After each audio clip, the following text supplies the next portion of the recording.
हाँ, तो आज अपने स्टार्ट करेंगे नया चैप्टर नंबर 3। ठीक है, pair of linear equations in two variables, यानी कि दो चरों के रैखिक समीकरण। ठीक है, दो चर वाले रैखिक समीकरण, बहुत इजी सा चैप्टर है, लेकिन जो 3.1 है ये पूरी की पूरी सोचने वाली है। ठीक है, तो अच्छे समझना, मैं आपको सोचना सिखाता हूँ इसमें। जो फर्स्ट क्वेश्चन है वो देखो, ये ऐसा है कि Aftab tales his daughter, Aftab अपनी पुत्री से कहता है कि 7 years ago, ध्यान समझना वो क्या कहता है कि 7 years ago I was 7 times as old as you were then, यानी कि मैं 7 वर्ष पूर्व में तुमसे 7 गुनी आयु का था। समझ पा रहे हो? उसके बाद में फिर कहता है कि I was 7 times as old as you were then, इसके बाद देखो ऑल्सो 3 years फ्रॉम नाउ। फिर वो एक बात और कहता है फिर से कि 3 साल अभी से 3 वर्ष बाद मैं तुमसे 3 वर्ष, यानी कि 3 times as old as you will be, यानी कि कह रहा है कि अब से 3 साल बाद मैं तुमसे केवल 3 गुना आयुगा रह जाऊंगा, ये कह रहा है। बीच वाली चीज को मत देखना आप, है ना, ये कोई इंपॉर्टेंट नहीं है। इस स्थिति को बीजगणितीय और ग्राफी दोनों मेथड से अपन को सॉल्व करना है, यानी कि एल्जेब्रिकली और ग्राफिकली। बहुत इजी है, पहले सोचो इसको। सोचना क्या है कि इस क्वेश्चन के अंदर दो सिचुएशन है, पहले समझना सिखाता हूँ। एक तो आफ्ताब है और एक उसकी डॉटर है। समझ पा रहे हो? ये दोनों जने हैं, दोनों जने हैं।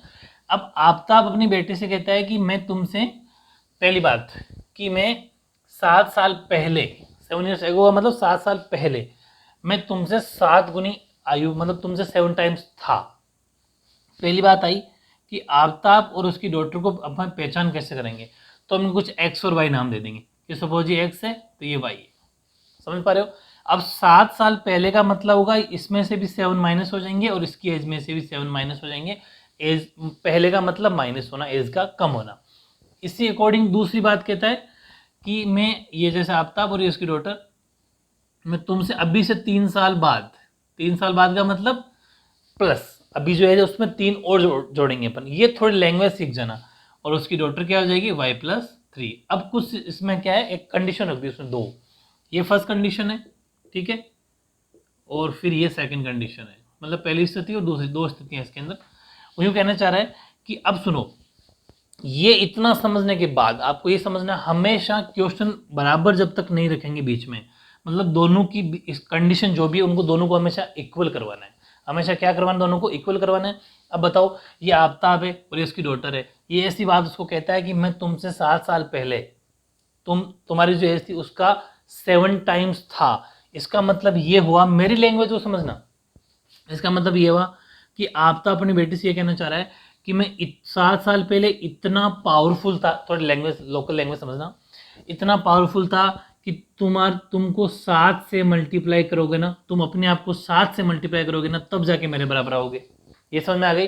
वो यूं ही कहना चाह रहा है कि मैं तुमसे 7 साल पहले, तुम्हारी एज का उससे 7 गुना था, मतलब उसको 7 टाइम कराना है। कभी कभी यहाँ कंफ्यूजन रहता है, आप इसको 7 से मल्टीप्लाई करा दोगे वो बहुत बड़ी मुश्किल हो जाएगी। ठीक है, ये ध्यान रखना।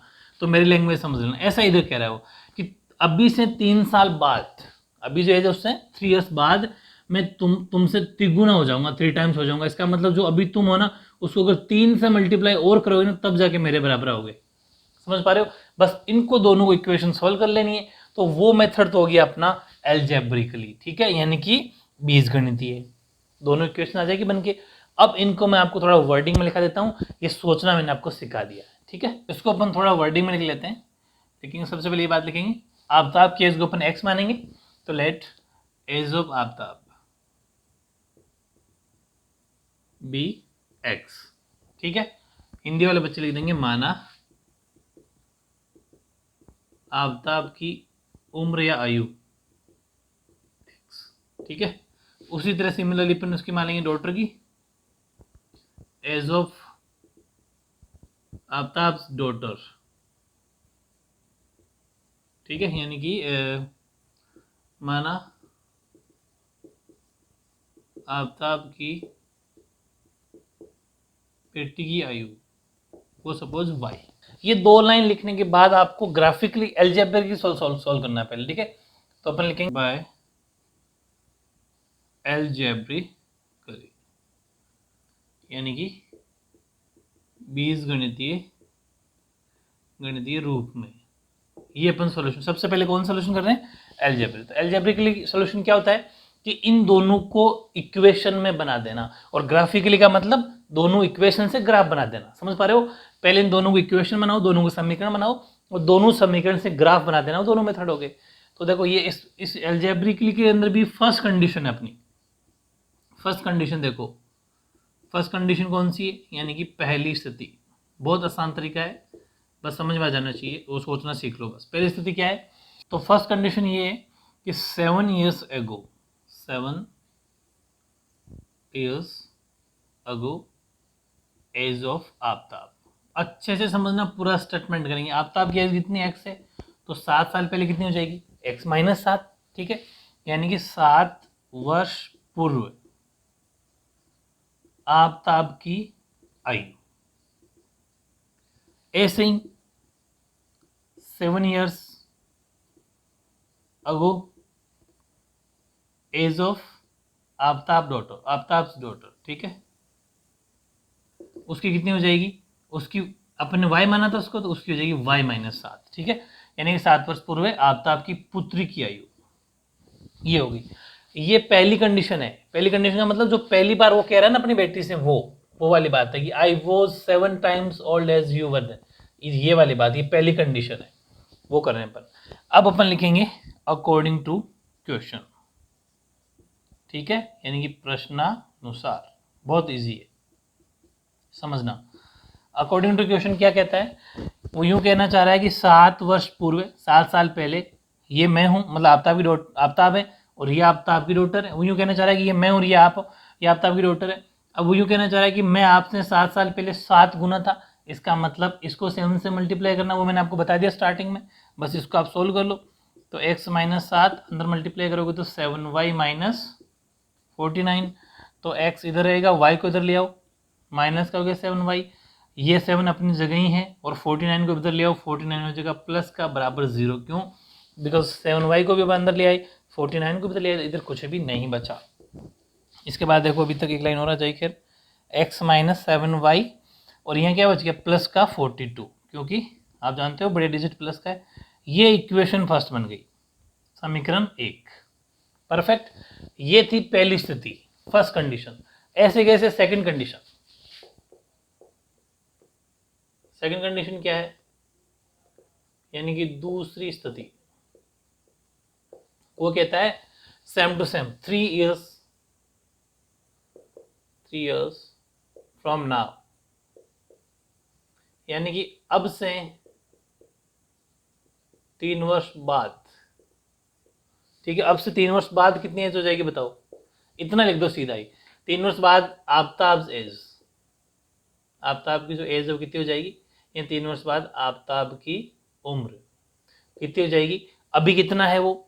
अभी हमेशा मान के क्या चलना, अपन एक्स ही मान के चलना, एक्स है अभी। तो 3 वर्ष बाद में कितना हो जाएगा? X plus 3। ये आगे की बात है, तब प्लस होगा, ये पीछे की बात है इसलिए माइनस हुआ। ठीक है, ऐसे ही एज ऑफ उसकी डॉटर, यानी कि पुत्री की आयु कितनी हो जाएगी 3 वर्ष बाद? वो हो जाएगी y प्लस 3। हो गया।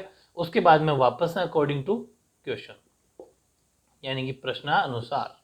वो यूं कहना चाह रहा है कि x प्लस 3, ये एज किसकी है? खुद की, और ये y प्लस 3 उसकी बेटी। वो यूं कहना चाह रहा है कि 3 वर्ष बाद मैं तुमसे तिगुना हो जाऊंगा, 3 टाइम हो जाऊंगा। मतलब तुम्हारी एज को जब 3 से मल्टीप्लाई करोगे ना, तब जाके मेरे बराबर आओगे, यूं कहना चाह रहा है। समझ पा रहे हो?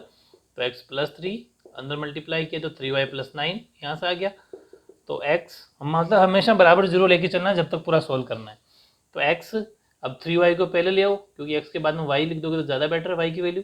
इसके बाद में 3 अपने यहाँ पर 9 को अंदर ले आओ, बराबर हो गया 0। तो x माइनस 3y, और यहाँ हो गया माइनस का 6 बराबर 0। बस ये बन गई इक्वेशन सेकेंड, यानी कि समीकरण 2। तो एल्जेब्रिकली मेथड से सॉल्यूशन आपका इतना ही है, मतलब कि बीजगणितीय जो मेथड था ना, वो आपका सॉल्यूशन कंप्लीट हो गया।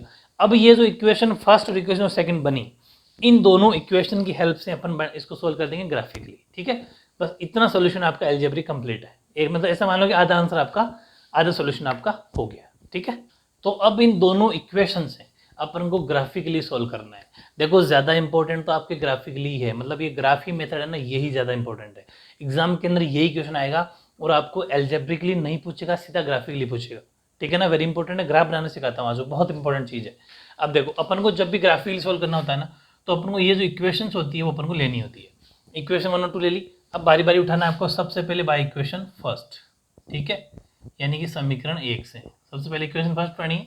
और करना क्या है, ये x और y की वैल्यू होगी ना, उनमें से किसी भी एक वैल्यू को सेपरेट बनाना है। कहने का मतलब ये कि जैसे ये x माइनस 7y प्लस 42 है बराबर 0, तो हमेशा क्या करो, x या y में से अकेला बना लो किसी एक को, भले x का अकेला बना लो चाहे y को बना लो। मतलब करना क्या है, क्या 42 को उधर भेजो, 7y को उधर भेज दो, तो 7y उधर जाके बराबर के उधर जाके हो जाएगा प्लस का, और 42 उधर जाके हो जाएगा माइनस का। हो गया। तो बस यहाँ पर ये चीज़ सीखनी है कि भले ही x या भले ही y किसी भी एक को सेपरेट कर लो जो आपको ईजी लगे। अभी देखो अपन को ये ठीक लग रहा है, y की वैल्यू भेजेंगे तो थोड़ी अपोन में चली जाएगी वो वैल्यू, ठीक है, इसलिए अपन को x का सेपरेट करना ज़्यादा बेटर है। ओके, अब इसकी अपन को टेबल तैयार करनी है, ठीक है। तो टेबल देखो कैसे बनेगी, मिनिमम आप 2 कॉलम या मैक्सिमम 3 कॉलम ले लो, या x लिखना है या y लिखना है, ठीक है। ओके, अब देखो यहाँ पर क्या ध्यान रखना है अपन को कि अगर बराबर के इधर इक्वल के इधर x है तो y में वैल्यू रखनी है, ठीक है, या फिर इधर y है तो x में वैल्यू रखनी है। कैसे, मैं क्या कहना चाह रहा हूँ उसका मतलब समझो कि जैसे यहाँ पर मैं y की वैल्यू रखूंगा, जो भी वैल्यू रखूंगा वो x की वैल्यू निकल के आएगी। अब यहाँ देखो, मैं चाहूँ तो यहाँ पर y की वैल्यू 0 रख सकता हूँ, पहले समझना है ना। y की वैल्यू जैसे 0 रखी तो 7 इंटू 0 0 हो गया, 0 माइनस 42, यानी सोल्यूशन क्या निकल के, x की वैल्यू क्या निकल के आई, माइनस का 42, यानी कि हमने y 0 रखा तो माइनस का 42 आ गया। यहाँ पर एक मुश्किल होगा, थोड़ा सोचना है बस। ये पहला क्वेश्चन ऐसा दे दिया आपको सोचने वाला कि यहाँ 0 से 42 रखा अपन ने, तो ये ग्राफ थोड़ा मुश्किल बनेगा क्योंकि 42 बहुत बड़ी वैल्यू हो जाती है। अपन को कोशिश करना है कि यहाँ पर दोनों कॉलम में छोटी वैल्यू आए, समझ पा रहे हो, क्योंकि 42 बनाना ग्राफ मुश्किल पड़ेगा। इसलिए यहाँ पर अपन ठीक ठाक वैल्यू सोच लेते हैं। जैसे अपने 5 सोच ली, 5 जैसे ही y की वैल्यू रखी, तो मेरी बात समझना, x की वैल्यू क्या आई, x बराबर 7 इंटू 5 माइनस 42, यानी कि 35 माइनस 42, मेरी बात समझते रहना ना। तो x की वैल्यू क्या आ जाएगी, माइनस का 7, 42 में से 35 चले जाएंगे तो माइनस का 7 बच गया। तो ये थोड़ा ग्राफ ठीक बन जाएगा।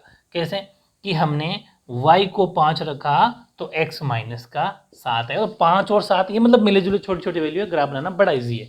ऐसे ही थोड़ा और सोच लो कि जैसे अपन इस बार y को रख लेते हैं 7, ठीक है, y को रख लिया सपोज अपन ने 7 या 6 रख लो, एक ही बात है। तो अपन ने y को 7 रखा, y को 7 रखने से क्या आया, x equals to 7 into 7 minus 42, यानी x की वैल्यू क्या आ गई 49 माइनस 42, यानी x की वैल्यू आ गई 7। समझ पा रहे हो, जैसे 49 में से 7 किसके, प्लस के। तो जब हमने y को प्लस का 7 रखा तो x भी प्लस का 7 आ गया। आप चाहो तो 6 भी रख सकते हो, कोई ये भी जरूरी नहीं है कि मैंने पहले 6 7 रख ली अब 6 कैसे रखूंगा, रख सकते हो 6 रख लो, बाद में पीछे कोई फर्क नहीं पड़ता। तो x की वैल्यू 7 इंटू 6 माइनस 42, ठीक है, यानी x की वैल्यू कितनी आ गई, ये भी 42 प्लस के वो माइनस के 42, तो x की वैल्यू आ गई 0, क्योंकि 42 से 42 प्लस माइनस कट गया। यानी कि जब आपने y को 6 रखा तो x की 0 आ गया। ये एक परफेक्ट टेबल बन गई। समझ पा रहे हो। ऐसे कैसे अपन को अब क्या करना है, सेकेंडली अब अपन को उठाना है बाय इक्वेशन 2, समीकरण 2 से, समीकरण 2 से। तो इक्वेशन 2 लेंगे। अपनी इक्वेशन 2 क्या है, इक्वेशन 2 है x माइनस 3y माइनस 6 बराबर 0। क्या करना है, किसी एक को सेपरेट करना है।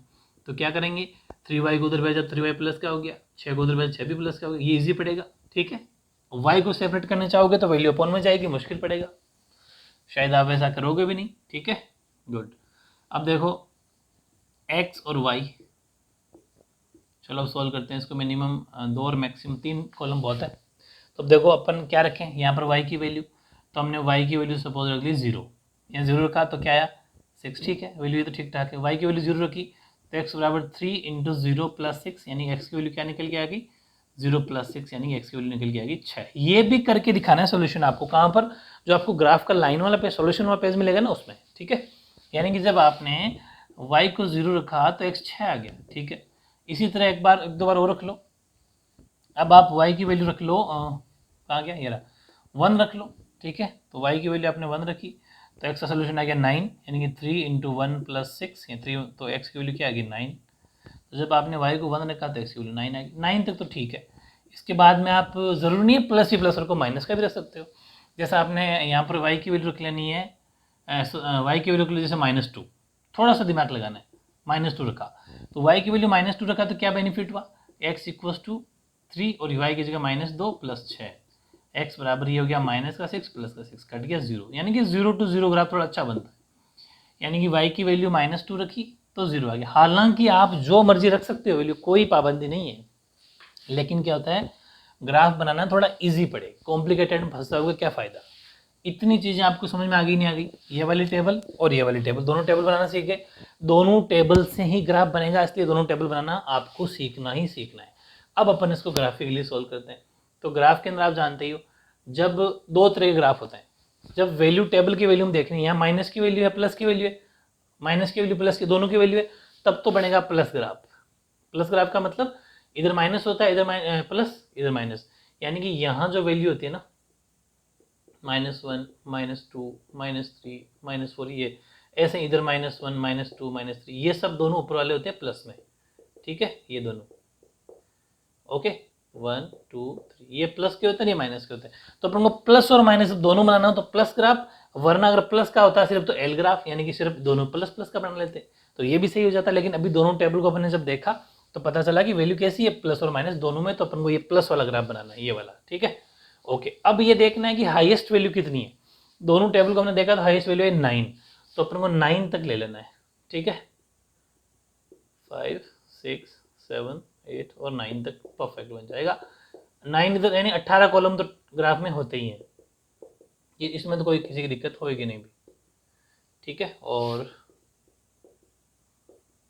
ये आपके 9 तक, चलो इधर ऊपर भी ले लो 9, ठीक है। और ये अपना x x डेस, y और y डेस, ये अपन को भर देना है, ठीक है। इसके बाद में एक वेरी इंपॉर्टेंट चीज है, ग्राफ जब भी बनाओगे आपको स्केल लेना है। स्केल का मतलब पैमाना, पैमाना स्केल तो लेना ही लेना है। कैसे कि अपन ने एक्स अक्ष और वाई अक्ष दो खींचे हैं, एक्स अक्ष के ऊपर अपन ने कितनी कितनी वैल्यू सेंटीमीटर की वैल्यू ली है, तो आपको दिख रहा होगा सब काउंटिंग के हिसाब से एक एक सेंटीमीटर डिस्टेंस है, यानी कि हमने एक्स अक्ष, समझ पा रहे हो, एक्स अक्ष और वाई अक्ष दोनों ऊपर सेम लिए, तो दोनों को साथ भी लिख सकते हो या अलग अलग लिख सकते हो। एक्स अक्ष का मतलब एक्स अक्ष के ऊपर हमने क्या माना, हमने एक यूनिट को 1 सेंटीमीटर माना है, एक इकाई को 1 सेंटीमीटर माना। देख लो बोले एक सेंटीमीटर, एक यूनिट का मतलब यहाँ पर जो ग्राफ का वो एक चौकड़ी होती है ना, जो ग्राफ की एक चौकड़ी होती है वो एक यूनिट है, उस एक यूनिट को हमने 1 सेंटीमीटर माना है। ऐसे ही वाई अक्ष की बात करें, वाई अक्ष की बात करें तो वहां पर भी सेम हमने एक यूनिट को, एक इकाई को 1 सेंटीमीटर माना है। ये बात आपको मेंशन ग्राफ के अंदर इधर साइड में ऊपर ही ऊपर करनी है, ठीक है। अब अपन इसका बनाते हैं ग्राफ। ग्राफ के अंदर जब भी बनाएंगे तो इसको भी आप कुछ नाम देना, ए बी सी, ये बन गया आपका डी ई एफ, ठीक है। ए बी सी की बात करें तो ए के अंदर देखो सबसे पहले एक्स का तो है -7 और वाई का है 5, ये देखो ये वाला ए के कोऑर्डिनेट कितने, ए के कोऑर्डिनेट है -7 और 5, यानी पहली वैल्यू एक्स की फिर वाई की। तो एक्स का तो देखना है -7, ये रहा -7, और y का देखना है 5, y का 5, y का प्लस में 5 कहाँ होता है ऊपर, क्योंकि नीचे तो माइनस होता है, तो y ये रहा, x ये रहा, तो y का 5। इस -7 और 5 की सीध में, -7 और इधर 5 की सीध में यहाँ पर छोटा सा आपको एक डॉट बनाना है, ठीक है, समझ पा रहे हो ओके। ये अपना हो गया a, क्या हुआ a -7, 5। फिर है b, 7 7 दोनों ही प्लस प्लस के हैं, x का प्लस का 7 कहाँ है, ये रहा, और y का प्लस 7 कहाँ है, ऊपर ये रहा। तो ये जो स्केल मैंने लिखा था ना, इसको मैं रफ करना पड़ेगा, आप एक बार इसको नोट कर लो साइड में कहीं पे, ठीक है, क्योंकि अपन को ग्राफ में ये प्रॉब्लम करेगा। ये रहा x का 7 और ये y का 7, तो ये हो गया अपना b, यानी x का भी 7 और y का भी 7।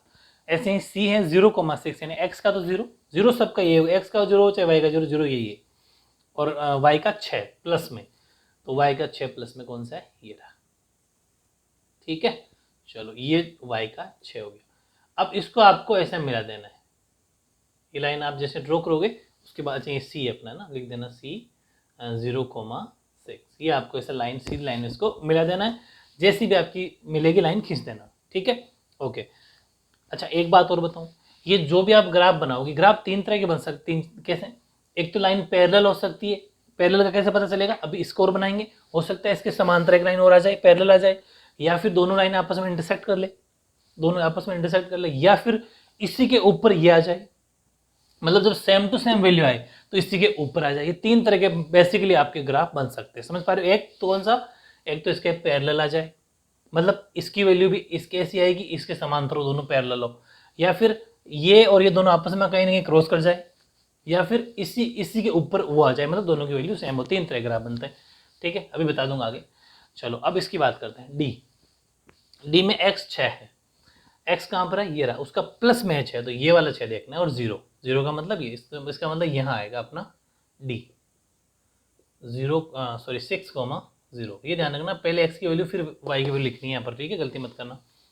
फिर ई में x है 9, x कहाँ है, x ये रहा, इसमें प्लस का 9 देखो, ये रहा 9 है, और y है 1, मतलब ऊपर ये वाला 1, प्लस का 1 देखना इसलिए ये 1, तो यहाँ कौन है, ई हो गया 9,1, यहाँ पर ई है, ठीक है। इसके बाद में एफ है 0,-2, वाई का -2 नीचे ये रहा, तो यहाँ कौन है, एफ, ये हो गया अपना एफ, 0,-2, इसको बिल्कुल सीधा आपको ऐसे मिला देना है, ठीक है। ये दोनों लाइन आप थोड़ा आगे बढ़ा सकते हो, इसको भी बी को आप नीचे लिख लो, और थोड़ा इस लाइन को भी आगे बढ़ा दो। आगे क्यों बढ़वा रहा हूँ मैं आपसे, एक परफेक्ट सोल्यूशन बता रहा हूँ। क्या करना, इस लाइन को आप आगे बढ़ाना, आगे बढ़ा के जहां पर भी जिस तरफ भी लंबा स्पेस हो वहां पर इक्वेशन भी लिखनी है, ताकि ये पता चले कि ये जो हमने इक्वेशन दिखाई है, ये हमने दिखाई है फर्स्ट क्या है, x - 7y + 42 = 0, उसकी दिखाई है, और इसको हमने सेकंड दिखाई। सेकंड इक्वेशन कौन सी है, सेकंड समीकरण क्या है, ये वाला, ठीक है। तो इस तरीके से एक परफेक्ट सोल्यूशन बन जाएगा। तो ये दोनों लाइनें आपको जो आपने करी वो आपका ग्राफिकली सोल्यूशन है, ठीक है। तो इस तरीके से आपका जो फर्स्ट क्वेश्चन था वो आपका कंप्लीट होता है, ग्राफिकली भी और आपका उसके बीजगणितीय भी, अलजेब्रिकली, ठीक है। अब मैं लेता हूँ आपका सेकंड क्वेश्चन। तो ऐसा है आपका सेकंड क्वेश्चन है, ये थोड़ा इजी है, इसमें ज़्यादा आपको सोचना नहीं है। ये कह रहा था, coach of a cricket team buys 3 bats and 6 balls for ₹3900। समझ पा रहे हो, क्रिकेट टीम का कोच था, उसने 3900 रुपये में 3 बल्ले और 6 गेंदें खरीदी। Later she buys another bat and 3 more balls of same kind for ₹1300, ठीक है। फिर उसने क्या करा, बाद में उसने एक और बल्ला था, 3 उसी प्रकार के 3 गेंदें 1300 रुपये में खरीदी। इस दोनों कंडीशन को आपको एल्जेब्रिकली और ज्योमेट्रिकली का मतलब भी ग्राफ ही होता है, ठीक है। दोनों का मतलब सेम है, बस वर्डिंग चेंज है, ज्यामितीय बोल दो चाहे ज्योमेट्रिकली बोल दो, एल्जेब्रिक या बीजगणित, दोनों का मतलब एक बार अपन को इक्वेशंस बनानी है और एक अपन को ग्राफ बनाना है, ठीक है। सेम टू सेम वही थ्योरी, जैसे अपन ने आफ्ताब को x माना था और आफ्ताब की बेटी को y माना था, वैसे ही वैसे अपन क्या करेंगे, इसमें क्या क्या है, बैट और बॉल है, तो अपन एक तो ले लेंगे रेट ऑफ बैट्स, यानी कि बल्लों का मूल्य, माना बल्लों का मूल्य है x रुपीज। फिर अपन ले लेंगे सेकंड, रेट ऑफ बॉल्स, यानी कि गेंदों का मूल्य, वो है सपोज y रुपीज, मान लिया। फिर अपन सॉल्व करना अपन को एल्जेब्रिकली, तो एल्जेब्रिकली बाय, यानी कि बीजगणितीय रूप में। सबसे पहले ये सॉल्यूशन करना है अपन को एल्जेब्रिकली। तो इसके अकॉर्डिंग क्या कहता है, फर्स्ट सिचुएशन या फर्स्ट जो कंडीशन है वो क्या है, मतलब पहली स्थिति क्या है, पहली स्थिति क्या है, वो यूं कहना चाह रहा है कि 3 बैट और 6 बॉल 3900 रुपये में खरीद रहा है, यानी कि 3 बैट को अपन x लिखा तो 3x प्लस लगाऊंगा, मेरी बात को समझना, 3 बैट और 6 बल्ले मिला के, 6 बॉल्स मिला के 3900 में खरीद रहा है। 3 बैट का मतलब x, 3 × x प्लस 6 × y, क्योंकि 6 बॉल, समझ पा रहे हो, y रुपीज़ की रेट से, 3 बल्ले या 3 बैट x रुपीज़ की रेट से, दोनों को मिला के वो खरीद रहा है 3900 रुपये में 3900। ये परफेक्ट समझ में आ गया आपके? ओके, अब देखो, हालांकि ये इक्वेशन फर्स्ट है, लेकिन अगर जिसमें कॉमन जा रहा हो, कॉमन वैल्यू बनिस्ट, इनमें सब में कोई कॉमन वैल्यू अगर जा रही हो तो उसको अपन को कॉमन लेना है, ताकि अपनी इक्वेशन थोड़ी हल्की हो जाए। जैसे यहाँ पर 3 है, बिल्कुल इसमें भी 3 है, इसमें भी 3 है, तो क्यों ना 3 कॉमन ले लिया जाए। तो अगर इन दोनों में 3 कॉमन लिया तो यहाँ क्या बच गया, x+2, क्योंकि जो कॉमन लिया जाता है उसका बारी बारी डिवाइड किया जाता है। तो 3 × 1 = 3, x बचा, 3 × 6 y, सॉरी 2 और y दोनों बचे यहाँ पर, 2 और y, ठीक है। और इधर 3900 एज इट इज। अब आप क्या करेंगे, x+2y को अपनी जगह रहने देंगे, और 3900 जो है, ये 3 जो मल्टीप्लाई में था इधर भेज देंगे अपॉन में, तो ये कट जाएगा। तो x+2y = 1300, ठीक है, 1300। ये इक्वेशन फर्स्ट बन गई। Perfect, okay. ऐसी सेकंड कंडीशन और इक्वेशन के अंदर, ठीक है। सेकंड कंडीशन क्या है, यानी कि दूसरी स्थिति। दूसरी स्थिति देखते हैं अपन। दूसरी स्थिति है कि फिर वो 3 तो बॉल खरीदता है, ठीक है। ऐसे कैसे, क्या करता है, she was another bat and another 1 bat. इसका मतलब वो एक ही बैट खरीदता है, एक तो बल्ला और 3 गेंदें। एक बल्ले का मतलब ध्यान रखना 1 × x, तो भले x लिख दो, भले 1 × x, एक ही बात है। और वो बॉल कितनी खरीदा, 3, तो 3y। एक बैट 3 बॉल मिला के कितने रुपए दे रहा है वो, अब 1300। इसके तो सीधे सीधे 1300 दे रहा है, इसमें तो कुछ कॉमन आ ही नहीं रहा। तो यही हमारी यहाँ पर सेकंड इक्वेशन यानी कि दूसरा समीकरण हो जाएगा। कहने का मतलब है ग्राफिकली सॉल्यूशन, सॉरी वो एल्जेब्रिकली सॉल्यूशन, बीजगणित सॉल्यूशन आपका कंप्लीट, इतना सही है। अब अपन इसी सॉल्यूशन को आगे थोड़ा बढ़ाएंगे और अब अपन करेंगे इसको ज्योमेट्रिकली। चलो यहीं शुरू कर देते हैं भाई, जियोमेट्रिकली, यानी कि क्या बोलते हैं, ज्यामितीय, ज्यामितीय रूप में। देखो ज्यामितीय रूप में क्या होगा, तो सेम टू सेम थ्योरी, मतलब ग्राफ बनाना है, तो क्या करते हैं अपन, एक बार इक्वेशन 1 लेंगे, एक बार इक्वेशन सेकंड लेंगे। तो बाय इक्वेशन फर्स्ट, यानी कि समीकरण 1 से। एक क्या कहता है, वो कहता है x+2y = 1300, ठीक है। तो करना क्या है, x = 1300 - 2y, 2y को उधर भेज के माइनस का कर दो, बस बन गया यहीं पर। अब अपन क्या करना है, इसकी टेबल तैयार करनी है। टेबल तैयार कर लेते हैं। तो देखो टेबल तैयार करेंगे अपन, मैक्सिमम 3 कॉलम ले लेंगे, x और y इधर लिख देंगे।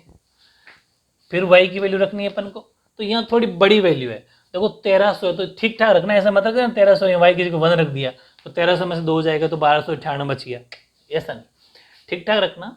ये तो कॉमन सेंस की बात है। देखो बहुत बड़ा ग्राफ बन जाएगा वरना, तो अपन को y की वैल्यू ठीक ठाक सोचनी है। हम y की वैल्यू सोचेंगे 600, कम से कम 600, 600। कैसे हैं कि x = 1300 - 2 × 600, ताकि वैल्यू क्या आ जाए, 1200 माइनस हो जाएंगे तो 100 बच जाए। तो x की वैल्यू क्या आ जाए, 100, ठीक ठाक वैल्यू आ जाएगी। जब हमने y को 600 रखा तो x 100 आ गया। समझ पा रहे हो? अब ये 100, 200, 500, 600 ऐसी वैल्यू रखनी है अपन को, ठीक ठाक। अब सेकंड टाइम अपन रख लेते हैं y की वैल्यू, यहाँ पर सपोज 600 रख ली थी, 650 रख लो, कोई फर्क नहीं पड़ता। 50 लेकिन थोड़ी इजी मुश्किल हो जाएगा, चलो ठीक है, अपन रख लेते हैं 700।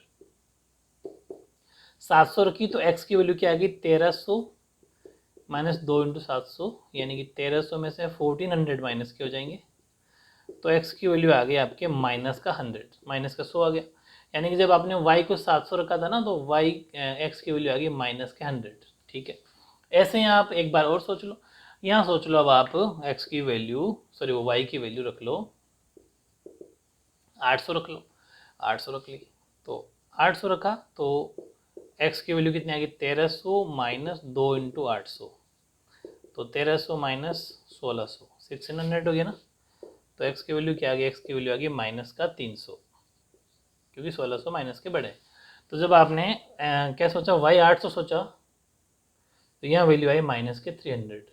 चलो first table complete. Second table लेते हैं by equation second, by equation second, यानी कि समीकरण 2 से। समीकरण 2 क्या कहता है, वो कहता है x+3y = 1300, यानी कि x+3y = 1300।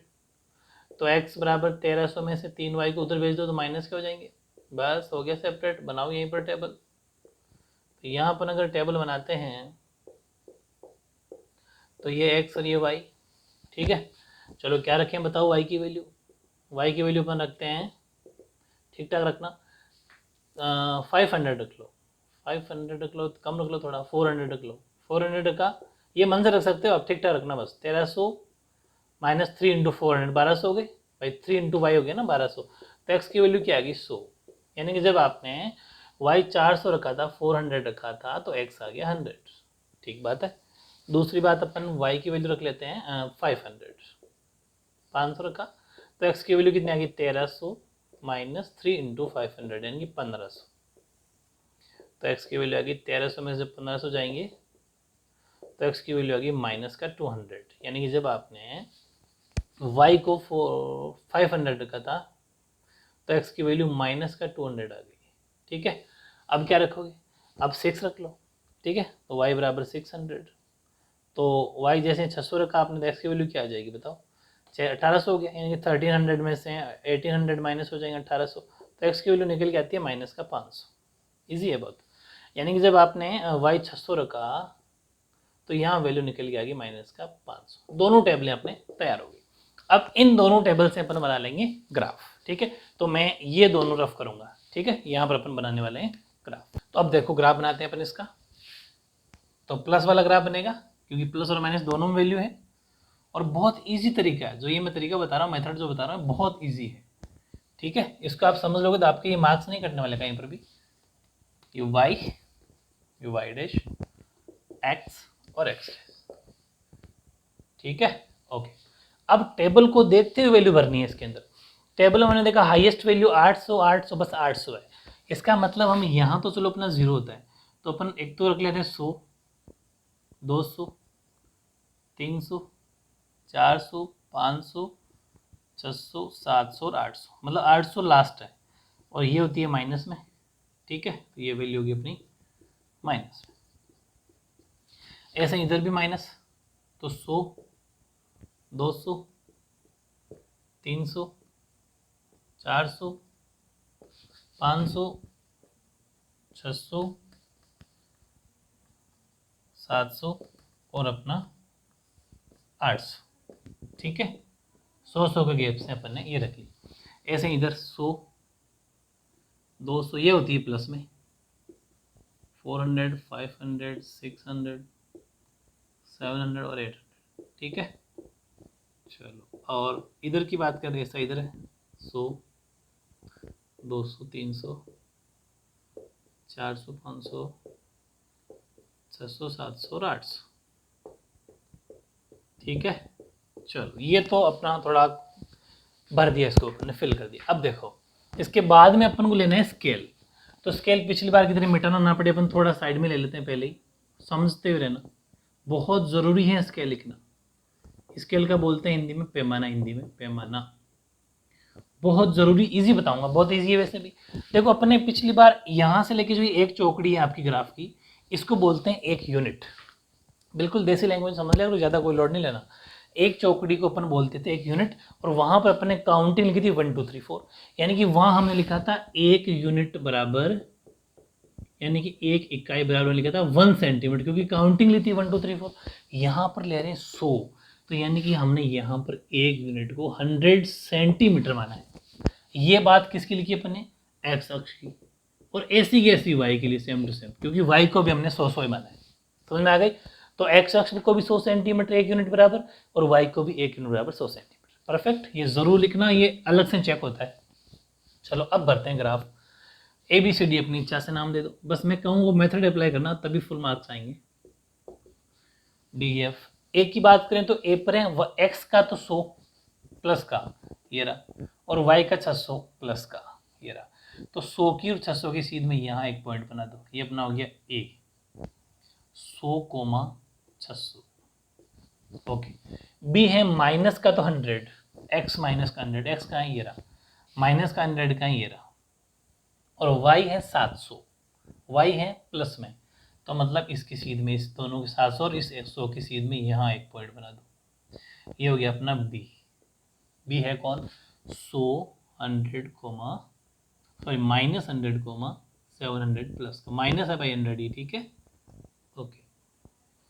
अब इसके बाद में सी है माइनस का 300, एक्स की वैल्यू क्या है माइनस का 300 ये रहा, और वाई की 800, तो इसी सीध में चलना ऊपर 800 की और -300 की सीध में, ये अपना है सी, ठीक है माइनस का तो 300 और 800 प्लस का, ये हो गया अपना सी। चलो इसको आप धीरे से आराम से स्केल से रोलर से मिला देना है, ठीक है, और थोड़ा सा आगे बढ़ा देना कहीं पर भी, और उसके ऊपर लिख देना कि हमने इसको फर्स्ट इक्वेशन दिखाई है। फर्स्ट इक्वेशन क्या है, एक्स प्लस 2y बराबर 1300, ये वाली इक्वेशन हमने इसके ऊपर दिखाई, ठीक है। ऐसे ही नेक्स्ट टेबल में चलो डी में x है 100 और y है 400, x 100 प्लस का है क्या, प्लस का है, और y 400 प्लस का है, दोनों की सीध मिला दो यहाँ, यह अपना डी, क्या नाम है इसका 100 और 400, ठीक है ओके। फिर है ई में माइनस का 200, x माइनस का 200 ये रहा, और y है 500 प्लस का, ऊपर जाना पड़ेगा, ये रहा 200 और -500 की सीध में, ये अपना ई हो गया 200 और माइनस का 200 है, माइनस का 200 और 500 प्लस का है, ठीक है। इसके बाद में ई एफ, सॉरी ये ई हो गया ना, एफ है माइनस का 500, एक्स का माइनस का 500 ये रहा, और वाई का 600, तो वाई का 600 का मतलब इसकी और इसकी सीध में लगभग, आपको कॉपी में ग्राफ में सही बैठेगा, यहाँ थोड़ा आगे पीछे हो सकता है, तो ये हो गया आपका माइनस का 500 और 600 हो गया प्लस का, इसको बिल्कुल आप ऐसे मिला देंगे ना, तो ये देखो होगा क्या कि ये आगे जाके दोनों इंटरसेक्ट करेंगे, आप जैसे ही मिलाओगे आपकी बिल्कुल ग्राफ में सही बनेगा, और ये दोनों लाइनें आपस में एक दूसरे को क्रॉस करेंगी, ठीक है। ये सेकंड वाली लाइन है, इसको थोड़ा आगे बढ़ा के, ये अपनी जो बनाई थी ना अपनी ये वाली, इसको थोड़ा आगे बढ़ा देना, इस पर भी लिख देना कि हमने इस पर इक्वेशन सेकंड दिखाई है, जो है क्या है second equation, x plus 3y बराबर 1300, ये वाली। तो देखो ये दोनों इंटरसेक्ट कर रही है, दोनों x और y आपस में क्या कर रही है, दोनों जो लाइनें आपस में कहाँ इंटरसेक्ट कर रही है, दोनों इंटरसेक्ट करेगी, वो भी ये ध्यान रखना। पहले वाली क्या थी, पहले वाली तो कहीं पर भी ना तो पैरेलल थी, बस सिंपल दो लाइनें थी, लेकिन ये दोनों आपस में इंटरसेक्ट करेगी जब आप ग्राफ बनाओगे, ठीक है। तो सिंपली इस तरीके से ग्राफ बन जाएगा। आप चाहो तो जहाँ पर दोनों इंटरसेक्ट कर रही है, तो वो एक्स जहाँ पर भी इंटरसेक्ट करेगी, सपोज यहाँ इंटरसेक्ट कर रही है, तो अभी तो मैं कह नहीं सकता कहाँ फिक्स एग्जैक्ट करेगी, तो वो इंटरसेक्ट जहाँ पर भी करेगी, वो इधर और इधर की दोनों की वैल्यू लिख सकते हो, कि जैसे यहाँ इंटरसेक्ट करेगी तो वो एक्स की वैल्यू हो जाएगी, और वो जो वैल्यू होगी वाई की वैल्यू हो जाएगी। चाहो तो जहाँ पर इंटरसेक्ट कर रही है वो आप वैल्यू लिख सकते हो। ऐसे आपका थर्ड और लास्ट क्वेश्चन है, ये the cost of 2 kg of apples and 1 kg of grapes on a day was found to be 160 rupees. कहने का मतलब है कि 2 किलो सेब और 1 किलो अंगूर का मूल्य किसी दिन 160 रुपये था। After a month the cost of 4 kg of apples and 2 kg of grapes is ₹300। और उसके बाद में क्या हुआ कि एक महीने बाद 4 किलो सेब और 2 किलो अंगूर का मूल्य 300 रुपये हो जाता है। सेम टू सेम अपन को वही एल्जेब्रिकली और अपना ज्योमेट्रिकली, यानी दोनों मेथड के अंदर अपन को ग्राफ बनाना है। इसके अंदर अपन बात करें सबसे पहले, तो अपन सॉल्व करते हैं इसको, और सेम वही बात है, अपन एप्पल्स को क्या मान के चलते हैं, सपोज एप्पल को तो अपन लेके चलते हैं x, और कौन है दूसरा ग्रेप्स, ग्रेप्स को लेके चलते हैं y, ये तो हो गया सेब और ये हो गया अंगूर, ठीक है x और y। अब अपन सॉल्व करते हैं बाय एल्जेब्रिकली, ठीक है, यानी कि बीजगणितीय रूप में, बीजगणित रूप में सॉल्व करेंगे। तो फर्स्ट सिचुएशन इसके अंदर क्या है, फर्स्ट कंडीशन बोल दो चाहे, यानी कि पहली स्थिति क्या है, वो ये है कि वो क्या करता है कि 2 किलो तो सेब, 2 किलो सेब, और सेब को अपन किसे दिखा रहे हैं x है, तो 2x प्लस क्यों, क्योंकि मिला के 160 रुपये दे रहा है वो, ठीक है। तो 2 किलो सेब और 1 किलो कौन अंगूर मिला के कितने रुपये दे रहा है 160। 1 लिखने की जरूरत भी नहीं है, चाहो तो लिख देना, कोई फर्क नहीं पड़ता। बस ये इक्वेशन अपना फर्स्ट हो गया, समीकरण 1 हो गया। सेम टू सेम अपना इक्वेशन सेकंड कंडीशन क्या है इसके अंदर, सेकंड कंडीशन है, यानी कि दूसरी स्थिति है। देखो ये एल्जेब्रिकल मेथड आपसे एग्जाम में बहुत रेयर चांस से पूछेगा, वो डायरेक्ट ग्राफ ही पूछेगा, लेकिन सोल्यूशन तो ये भी अपन को करना पड़ेगा, ग्राफ के अंदर भी ये सोल्यूशन तो करना पड़ेगा। तो ये नाम ना आए ना, ये नाम ना भी आए तो भी अपन को सोल्यूशन तो पूरा ही करना पड़ेगा, क्योंकि ये करे बिना ग्राफ बना नहीं सकते। बहुत बढ़िया।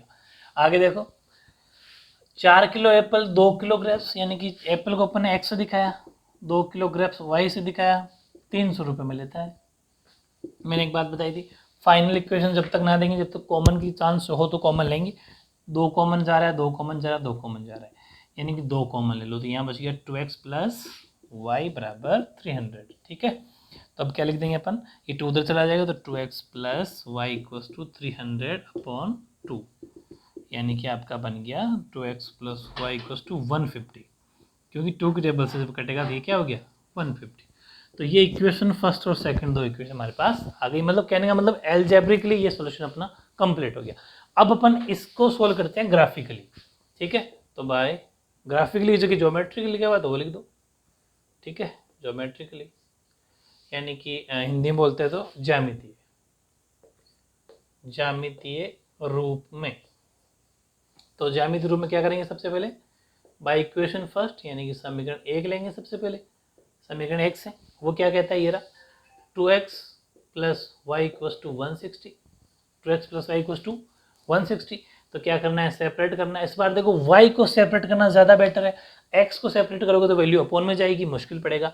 तो अपन को y को सेपरेट करना है, 160 माइनस 2x, ईजी पड़ेगा। मेथड सारे सीखना है, जो मैं कह रहा हूँ वैसा ही करना है। ठीक है, अब इसकी बनाओ टेबल, टेबल बना लेते हैं अपन।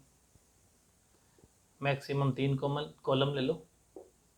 तो देखो x की वैल्यू क्या रखें, क्योंकि अब किसकी रखनी पड़ेगी, मैंने कहा था ना जो भी इधर होगा उसकी वैल्यू रखनी पड़ेगी। तो अभी अपन रख लेते हैं x की, ठीक ठाक रखना, क्योंकि इधर 160 है, तो 0 रखोगे तो बहुत छोटी वैल्यू हो जाएगी। तो थोड़ा सा बढ़ा के सोचना कि यहाँ पर हम x की वैल्यू सपोज हमने लिया लगभग 80 तो नहीं, सीधा 60 ले लो चलो। ठीक है, अगर हमने 60 लिया तो y की वैल्यू क्या आ गई, 160 माइनस 2 इंटू 60, यानी कि 160 माइनस 120, समझ पा रहे हो। तो y की वैल्यू 40 आ गई। ठीक है, यानी कि जब हमने x को 60 रखा तो y 40 आ गया। सिमिलरली अपन x को और सोच लेते हैं, थोड़ा सा 80 रख लेते हैं, 80। ठीक है, 80 रखने 0 आता है, थोड़ा 70 एक बार और रख लो, क्योंकि फिर लास्ट में रख लेंगे 0 वाली वैल्यू। तो x की 0 तो 70 रखा, तो 160 माइनस 2 इंटू 70, यानी कि 160 माइनस 140, तो y बराबर क्या आ गया 20। ठीक है, यानी कि जब हमने x को 70 रखा तो y क्या आ गया 20 आ गया। ठीक है, ऐसे ही एक बारी और सोच लो, अपन एक बारी सोच लेते हैं 80, x बराबर हम रख लेते हैं 80, x 80 रखा तो y क्या आ गया 160 माइनस 2 इंटू 80, यानी कि 160 माइनस 160, तो y की वैल्यू क्या आ गई 0। ठीक है, यानी जब हमने x को 80 रखा तो y आ गया 0। बढ़िया, ये बन गई अपनी टेबल कंप्लीट। अब अपन लेते हैं बाय इक्वेशन सेकेंड, यानी कि समीकरण 2 से। इक्वेशन सेकेंड क्या कहता है, 2x plus y equals to 150। इसमें भी y को सेपरेट करना बेटर है, क्योंकि अपोन से बचना है अपन को। तो 2x को उधर भेज देंगे, माइनस क्या हो गया। ठीक है, यहाँ पर भी अपन अगर टेबल बनाएंगे तो बड़ी सिंपल है, 3 मैक्सिमम कॉलम ले लो x और y के। तो देखो सबसे पहले अपन क्या सोचेंगे, x बराबर, थोड़ा ठीक ठाक सोचना। तो सपोज इसी तरह सोच लेते हैं, x 60 ले लिया, 60 लिया तो y क्या आ गया 150 माइनस 2 इंटू 60, यानी कि y आ गया 150 माइनस 120, तो y की वैल्यू आ गई 30। ठीक है, यानी कि जब हमने x को 60 लिया था तो y आ गया 30, 60 है। ठीक है, थोड़ा बड़ा लिख देता हूँ। फिर अपन ने x को क्या सोचना है, थोड़ा 70 ले लो। ठीक है, तो y की वैल्यू आ जाएगी 150 माइनस 70 इंटू 2, यानी 140। ठीक है, तो y आ गया 10, यानी जब आपने x 70 लिया तो y 10 आ गया। ऐसे ही आप x की वैल्यू क्या ले लो, 70 ले लिया, 80 ले लो, 80 माइनस का बन जाएगा, और क्या है। ठीक है, 75 भी ले सकते हो, मुश्किल पड़ेगा थोड़ा सा। तो 80 जब अपन ने लिया तो y की वैल्यू क्या आ जाएगी, y बराबर 150 माइनस 2 इंटू 80, यानी कि y की वैल्यू आएगी 150 माइनस 160, तो y की वैल्यू आ गई माइनस की 10। ठीक है, यानी कि जब आपने x को 80 लिया, 80 लिया, तो y की वैल्यू माइनस की 10 आ गई। और आप चाहते हो कि नहीं मैं माइनस से बचूं, सारी वैल्यू प्लस में आए, तो फिर क्या करना, यहाँ पर जो अपने 60 लिया था ना, वहाँ 50 ले लेना। तो 50 अगर यहाँ लोगे तो ये हो जाएंगे आपके 50, समझ पा रहे हो। चलो वो बता देता हूँ, वो ज़्यादा बेटर पड़ेगा। यहाँ अगर 50 लेते हैं, बस दोनों तरीके आने चाहिए। 50 अगर अपने लिया तो यहाँ क्या हो जाएगा 2 इंटू 50, समझ पा रहे हो, यानी कि 100, यानी कि यहाँ पर भी क्या आ जाएगा 50, समझ पा रहे हो। तो 30 की जगह क्या आ जाएगा, y की वैल्यू 50। ऐसे ही आप चाहते हो कि मैं 60 लूँ, तो यहाँ अगर 60 लिया आपने, ठीक है। देखो दोनों तरीके सीखना ज़रूर है, प्लस माइनस भी, लेकिन अब जब यहाँ माइनस है ही नहीं, थोड़ा कॉम्प्लिकेटेड बनेगा ग्राफ बनाना, इसलिए जानबूझ के गलत करके सही करना आपके समझ में के लिए बहुत बढ़िया रहता है।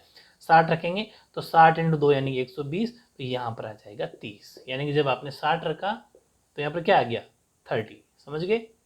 ऐसे ही फिर आपको 70 रख लेना है, तो जब 70 आप यहाँ रखोगे तो ये हो जाएगा आपका 140, और 140 का मतलब आपका 10 प्लस का, तो यानी पूरा ओवरऑल ग्राफ जो अपना है वो प्लस का बन जाएगा, समझ गए।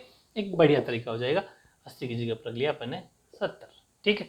कोई फर्क नहीं पड़ता, कोई फर्क नहीं पड़ता, चाहो तो माइनस वाली रख लेना, बस वो ठीक, एक वैल्यू माइनस की अटकती रहेगी, ग्राफ थोड़ा डिफरेंट बनेगा। बात एक ही है, कैसा ही कर लेना, वैल्यू ग्राफ वैसा ही बनना है, बस वो थोड़ा सा ग्राफ बढ़ जाएगा, और क्या, वो ग्राफ वैसा ही बनेगा, ठीक है। दोनों इक्वेशन, दोनों टेबल से अपन ग्राफ बनाते हैं, तो ये दोनों मैं करूंगा आपकी रफ। अब बनाते हैं अपन इसका ग्राफ। पहले वैल्यू चेक करो, 70-80 तक की वैल्यू, मतलब 10-10 का गैप ले लेंगे अपन, ये सिंपल सोचना सिखा रहा हूँ मैं आपको। तो चलो ग्राफ बनाते हैं। वैसे इसका एल ग्राफ भी बना सकते हैं अपन, लेकिन कोई बात नहीं, एल ग्राफ होगा वैसे भी इसका, क्योंकि सारी वैल्यू किस में है, प्लस में। एल ग्राफ का मतलब ये, चलो एल ग्राफ भी सिखा देता हूँ आपको, कोई फर्क नहीं पड़ता, ऐसा ये होता है एल ग्राफ। मतलब जब पूरी की पूरी वैल्यू किस में हो, प्लस में, तो आपको पूरा बनाने की जरूरत नहीं है। अब हाईएस्ट वैल्यू 80 की है, तो 10-10 ले लेते हैं, 10, 20, 30, 40, 50, 60, 70, 80, ठीक है, 90 तक ले लो। तो ये थोड़ा दिमाग लगाने वाली बात है। अपन अगर वहां पर वैल्यू लेते किसकी, माइनस की, तो पूरा एल ग्राफ बन जाता, क्या फर्क पड़ता है, ठीक है ना। सीखना चाहिए, मेन मेथड सीखना है आपको, और कोई फर्क बिल्कुल भी नहीं पड़ता। चलो अब अपन बात करते हैं ए की, फिर बी की, सी की, फिर डी की, फिर ई और एफ, ठीक है। ए में है एक्स की वैल्यू 60, एक्स, अच्छा ये एक्स, सॉरी ये वाई और ये एक्स, चलो ठीक है। तो अपन ए की वैल्यू लेते हैं 60 और 40, यानी एक्स की वैल्यू कितनी है 60, तो एक्स की 60 कहाँ है, ये रहा, और वाई का 40 ये रहा। तो 60 और 40 के बिल्कुल सीध में यहाँ पॉइंट लगा देना, वो अपना ए हो जाएगा 60,40। फिर बी है 70,20, एक्स का 70 और बी वाई का 20, ये अपना हो गया बी 70,20। फिर सी है 80,0, तो ये 0, एक्स का तो 80 और वाई का 0, तो यहाँ आ जाएगा आपका, सी हो गया 80,0। बिल्कुल सीधी लाइन आएगी, थोड़ा मेरे आगे पीछे हो सकती है, आपकी बिल्कुल सीधी लाइन आएगी ना, बिल्कुल सीधी लाइन आएगी। चलो अगली बात करते हैं अपन डी की। डी में है एक्स की वैल्यू 50, एक्स की भी 50 और वाई की भी 50, वाई का 50 का मतलब ये रहा, तो बिल्कुल 50-50 की सीध में ये आ जाएगा अपने डी 50,50। फिर ई, ई है 60, एक्स की तो 60 है, ये रहा 60, और वाई की 30, तो ये रही 30, यानी कि ई है 60,30, ई हो गया। फिर एफ, एफ में 70 और 10, 70 और 10 की सीध में ये आ जाएगा, ये हो गया अपना एफ 70,10। तो ये भी बिल्कुल सीधी लाइन आएगी, बिल्कुल सीधी लाइन आएगी ऐसे, और ये दोनों लाइनें कहीं पर भी, दोनों लाइनें आपस में इंटरसेक्ट नहीं करेगी, मतलब प्रतिच्छेद नहीं करेगी, मतलब दोनों आपस में कहीं पर भी एक दूसरे को नहीं काटेगी। इसका मतलब ये दोनों लाइनें क्या हैं, पैरेलल हैं, समझ पा रहे हो, ये दोनों लाइनें क्या है, पैरेलल लाइन बनेगी। ये आपका सॉल्यूशन हो गया। इस तरीके से ओवरऑल जो एक्सरसाइज थी आपकी 3.1 मैंने कंप्लीट करा दी। मिलते हैं 3.2 के साथ। ओके।